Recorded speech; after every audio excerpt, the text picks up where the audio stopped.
নমস্কার সবাইকে, রিঙ্কু কিচেন থেকে স্বাগত জানাই। আজকে তোমাদের সামনে রিঙ্কু কিচেন নিয়ে আসছে নতুন একটা রেসিপি। আমি আজকে বানাবো চিকেন এঁচোড়। চলো এখন কাঁঠালটা কাটতে। আগের দিন তোমাদের দেখিয়েছি বন্ধুরা চিংড়ি এঁচোড়, আজকে দেখাবো আমি চিকেন এঁচোড় কীভাবে রান্না করতে হয়। খুবই সুস্বাদু হয়, টেস্টি হবে। আর এইভাবেই তোমরা ফলো করে রান্না করবে, খুবই ভালো হবে, তোমরাও খাবে। নতুন একটা রেসিপি চিকেন এঁচোড়। এসো কাঁঠাল কাটতে যাচ্ছি আমি।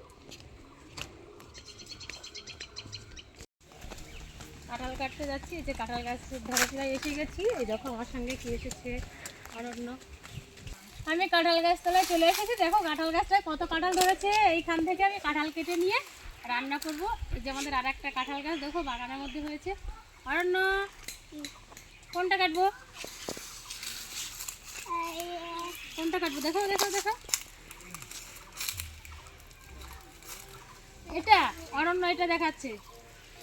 কেটে ফেলেছি, দুটো পড়ে গেছে, একদিকে ছিল একটা ছোট, আমি দেখতে পাইনি, দুটোই নিয়ে যাবো। হ্যাঁ অরণ্য ধরো এটা। অরণ্য অরণ্য আমার সঙ্গে নিয়ে যাচ্ছে, কাজ করছে।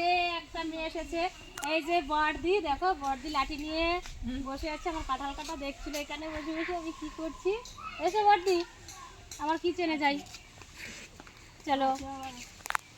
অরণ্য কাঁঠালটা নিয়ে এসেছি, এবার এখানে আমি রাখছি, রেখে এবার কাঁটাটা তোমাদের দেখাবো। কাঁঠালটা খুবই পুষ্ট হয়েছে। আমি এবার কাঁঠালটা কেটে নিচ্ছি, দেখো এইভাবে কাটছি।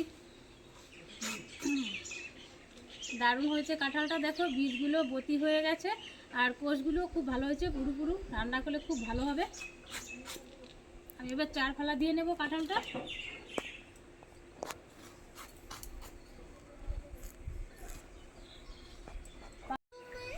আমি এবার কাঁঠালগুলো বাইরে থেকে একটু ধুয়ে নিয়ে আসি, যে আঠাগুলো বেরিয়েছে এইগুলো আমি জল দিয়ে ধুয়ে দেবো, একটু আঠা থাকবে না, কাটতে খুবই সুবিধা হবে।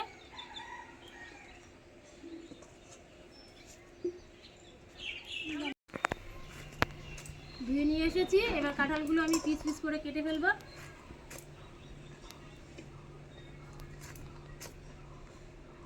কি করিস তুই?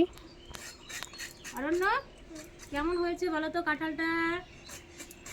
রান্না করলে কেমন হবে বলো, কেমন লাগবে? তুমি কেমন খাও কাঁঠাল এঁচোড়, কেমন খাও? এই দেখো এইভাবে কেটে নিচ্ছি, মাঝের অংশটা ফেলে দিচ্ছি। আর এই দেখো কোষ হয়েছে কাঁঠালের, এইভাবে কোষগুলো এইভাবে ছাড়িয়ে নিতে হবে। এই কাঁঠালের এঁচোড়টা অন্যরকম লাগবে খেতে, একদম মাংসর মতো লাগবে। কাঁঠালগুলো কাটা হয়ে গেছে, দেখো কত সুন্দর করে বেছে নিয়েছি। কোষগুলোও ভালো মোটা মোটা হয়েছে কাঁঠালের, এইগুলো খেতে খুবই ভালো লাগবে খেতে। আর এখন আমি জল দিয়ে দিচ্ছি এর ভেতরে। চিকেন এঁচোড় রান্না করতে দেখো আমি কী কী উপকরণ এনেছি। আমি এইগুলো সেদ্ধ করব না, এমনিতেই কষার সময় সেদ্ধ হয়ে যাবে, সেদ্ধ করলে বেশি গলে যাবে। চিকেন এঁচোড়ে লাগবে একটা গোটা মুরগি কেটে এনেছি, দেখো 1 কিলোর বেশি আছে। আর এখানে কাঁঠাল তো কেটে নিয়েছি, পেঁয়াজ, জিরে বাটা, শুকনো লঙ্কা বাটা, রসুন বাটা, আদা বাটা, শাহি জিরে, শাহি গরম মশলা, শুকনো লঙ্কা ফোড়নের জন্য, আর আছে কালারের জন্য কাশ্মীরি লঙ্কা গুঁড়ো, আর এখানে আছে হলুদ, আর এই যে সরষের তেল। আমি উনুনটা এদিকে ধরিয়ে দিয়েছিলাম, আর তেতেও গিয়েছে কড়াইটা। আমি প্রথমে মাংসটাকে একটু ম্যারিনেট করে নেব। দেখো একটু সরষের তেল ঢেলে দিলাম, আর 1 চামচ লবণ, 1 চামচ হলুদ দিয়ে আমি একটু ম্যারিনেট করে রাখবো 2 মিনিটের মতো। এদিকে আর কড়াইটাও তেতে গেছে, আমি একটু ম্যারিনেট করে নিচ্ছি।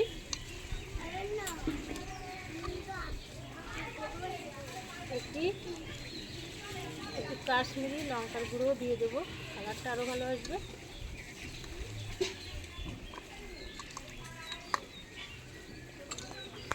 কড়াইটা গরম হয়ে গেছে, আমি এবার তেল দিয়ে দেবো মাংসটা কষাই করার জন্য, মুরগির মাংস।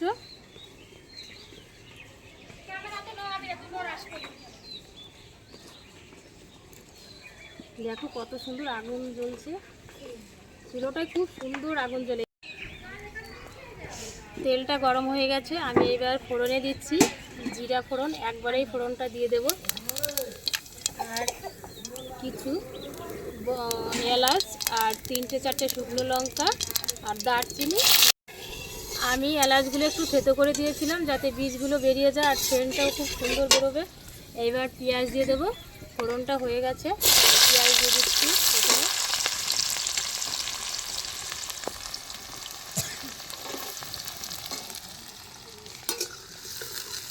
পেঁয়াজটা একটু লাল লাল করে ভাজা হয়ে গেলে অন্যান্য মশলাগুলো দিয়ে দেবো একে একে। যেভাবে চিকেন এঁচোড়টা রান্না করছি তোমরাও ঠিক এইভাবে রান্না করে খাবে, খুবই ভালো লাগবে। মনে মনে ভাববে যে চিকেন এঁচোড় আবার কীভাবে রান্না করে। দেখো আমি কীভাবে রান্না করছি। পেঁয়াজটা দেখো একটু লাল লাল করে ভাজা হয়ে গেছে। আমি এবার রসুন বাটা দিয়ে দেবো।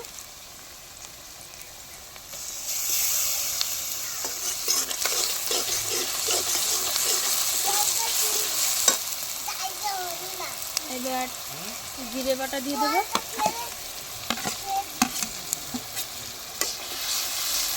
আজকে তোমাদের বাটাটা দেখালাম না, সবই বেটে নিয়েছি আমি শিলে। এবার আদা বাটাটা দিয়ে দিচ্ছি।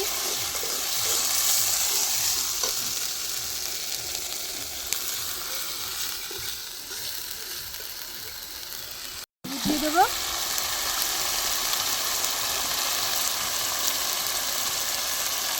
লঙ্কা বাটা,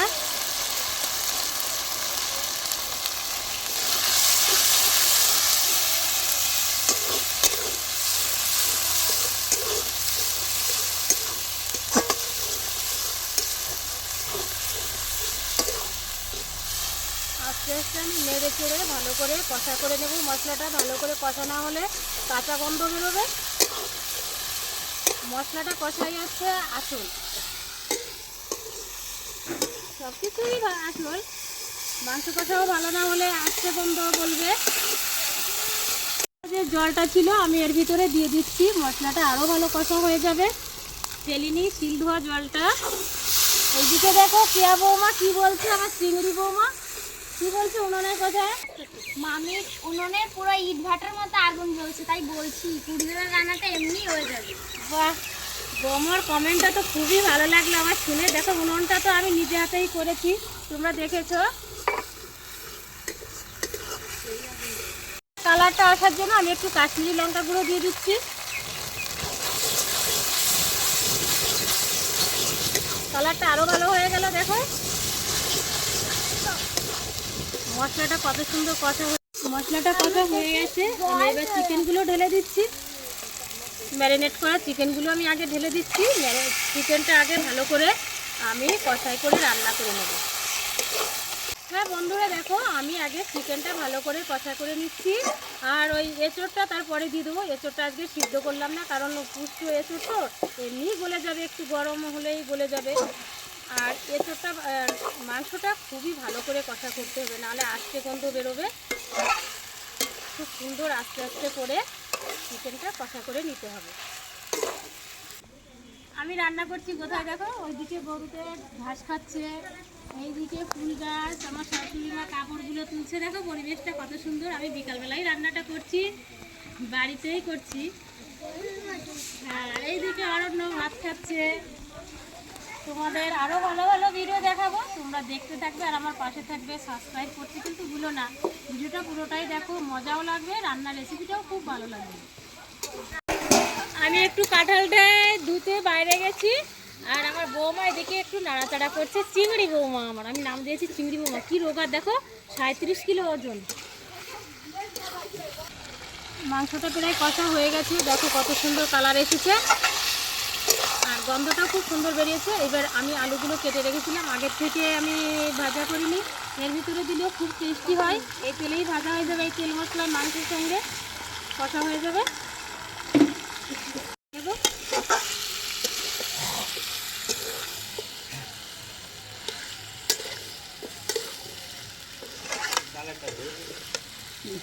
চিকেনটা দেখো কষা হয়ে গেছে। এবার আমি নামিয়ে দেবো। এটা আলাদা করে কষা করে রাখতে হবে, নইলে ভালো লাগবে না একসঙ্গে কষাই করলে।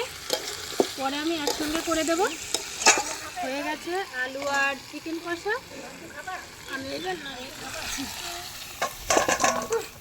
এই কড়াইতে একটু তেল দিয়ে দিচ্ছি এই মশলার ভেতরে। তারপরে আমি কাঁঠালগুলো একটু ভেজে নেব।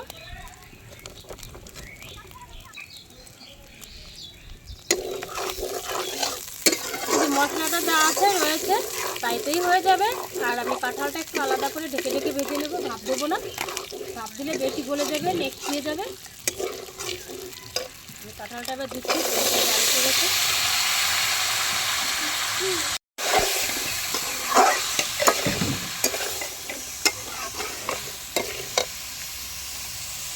একটু লবণ দিয়ে দেবো।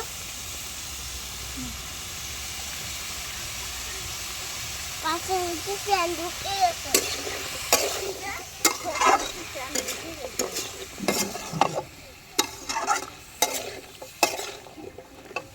একটু হলুদও দিয়ে দেবো, কালারটা ভালো আসবে।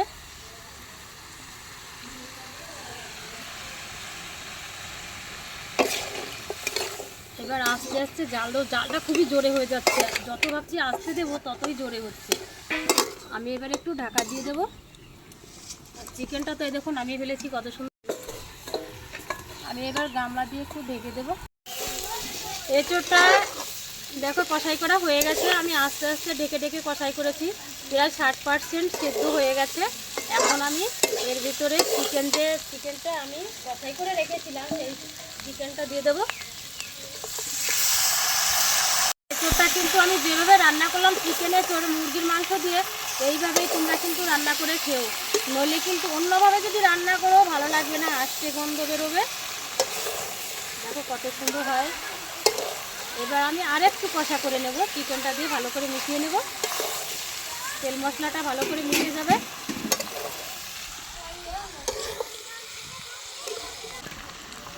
দেখো কাঁঠালের এঁচোড় দিয়ে আর চিকেন কষা দিয়ে ভালো করে আমার কষাই করে নেওয়া হয়ে গেল একসঙ্গে।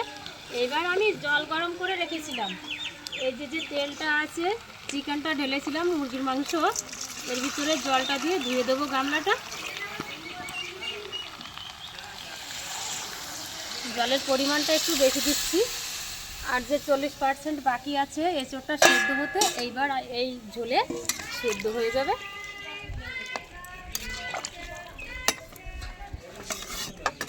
এবার আমি আরেকটু ঢেকে দেব।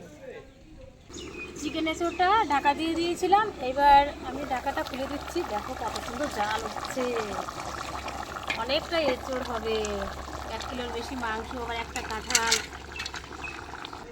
আমি এঁচোড়টা ঢেকে দিয়েছিলাম, এবার আমি ঢাকনাটা খুলে দিচ্ছি, দেখি কেমন হয়েছে। হ্যাঁ, ঝোলটা অনেকটা কমে গেছে, দেখো কত সুন্দর হয়েছে, গন্ধটাও খুব সুন্দর বেরিয়েছে। দেখো বন্ধুরা, আমি যেভাবে রান্না করলাম ঠিক সেইভাবেই রান্না করবে, খেতেও খুব ভালো হবে, স্বাদও ভালো হবে। আমি এবার একটু সানরাইসের মিট মশলা দিয়ে দিচ্ছি, গরম মশলা তো ফোড়নে দিয়েছিলাম, এখন বেটে দেবো। স্বাদটা বাড়ানোর জন্য আমি 2 চামচ ঘি দিয়ে দেবো, আরও সুন্দর টেস্টি হবে। 3 চামচ দিয়ে দিলাম, ঘিটা আমার ভালোই লাগে। তো এবার আমি নামিয়ে নেব, নামিয়ে নিচ্ছি। দেখো কালারটা কত সুন্দর এসেছে, আমি বেশি ঝোল রাখিনি, একটু কষা কষা করে রান্না করেছি। দেখছি কেমন হয়েছে, দেখো কেমন হয়েছে, কালারটা এত সুন্দর আর গন্ধটা এত সুন্দর বেরিয়েছে। এই এঁচোড়টা ভাত দিয়েও খেতে পারো, রুটি পরোটা দিয়েও খেতে পারো, খুবই সুন্দর একটা রেসিপি।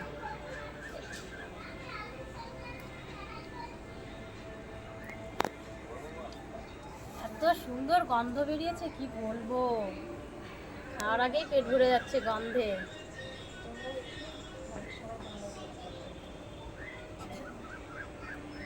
খুব সুন্দর হয়েছে বন্ধুরা, তোমরা তো খেতে পাচ্ছ না, এইভাবে রান্না করে খাবে আর টেস্টটা বুঝবে যে কত সুন্দর হয়েছে। খাসির মাংস ফেল, বিয়েবাড়ির রান্নার থেকেও বেশি ভালো হয়েছে রান্নাটা। আর তোমরা এইভাবে রান্না করে খেও আর আমার পাশে থাকো। আজকের ভিডিওটা এই পর্যন্ত, আরও ভালো ভালো রেসিপি তোমাদের দেখাবো। আমরা গ্রাম বাংলার বধূরা, দেখো আমরা কিভাবে রান্না করি, চুলোতে রান্না করি, আমাদের একদম গ্রামের ঘরোয়া পদ্ধতিতে রান্না করেছি।